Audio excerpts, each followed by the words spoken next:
بسم الله الرحمن الرحيم عما يتساءلون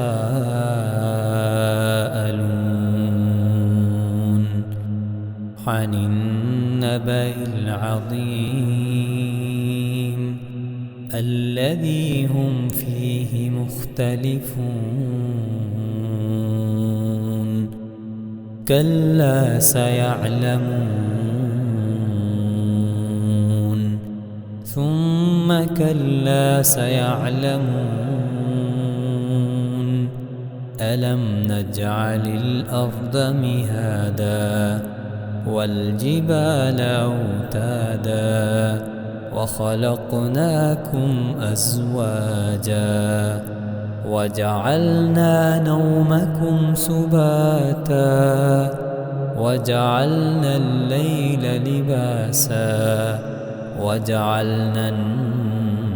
النهار معاشا وبنينا فوقكم سبعا شدادا وجعلنا سراجا وهاجا وأنزلنا من المعصرات ماء ثجاجا لنخرج به حبا ونباتا وجنات ألفافا إن يوم الفصل كان ميقاتا يوم ينفخ في الصور فتأتون أفواجا وفتحت السماء فكانت أبوابا وسيرت الجبال فكانت سرابا إن جهنم كانت مرصادا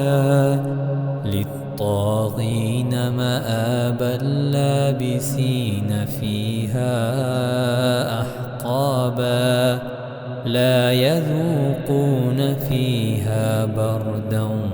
ولا شرابا إلا حميما وغساقا جزاء وفاقا إنهم كانوا لا يرجون حسابا وكذبوا بآياتنا كذابا وكل شيء أحصيناه كتابا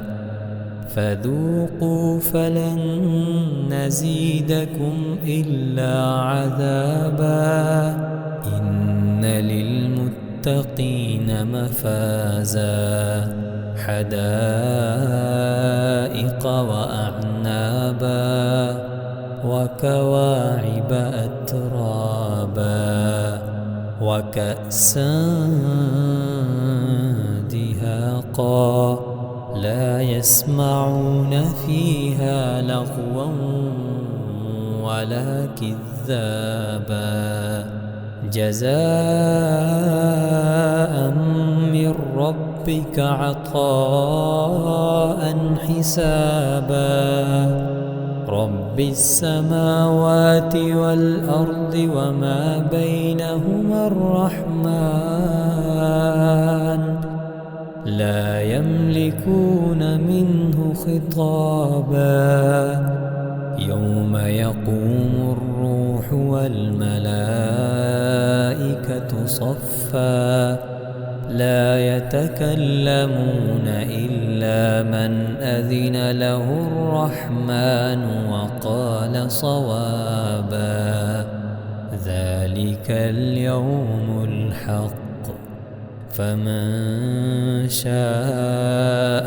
اتخذ إلى ربه مآبا إنا أنذرناكم عذابا قريبا يوم ينظر المرء ما قدمت يداه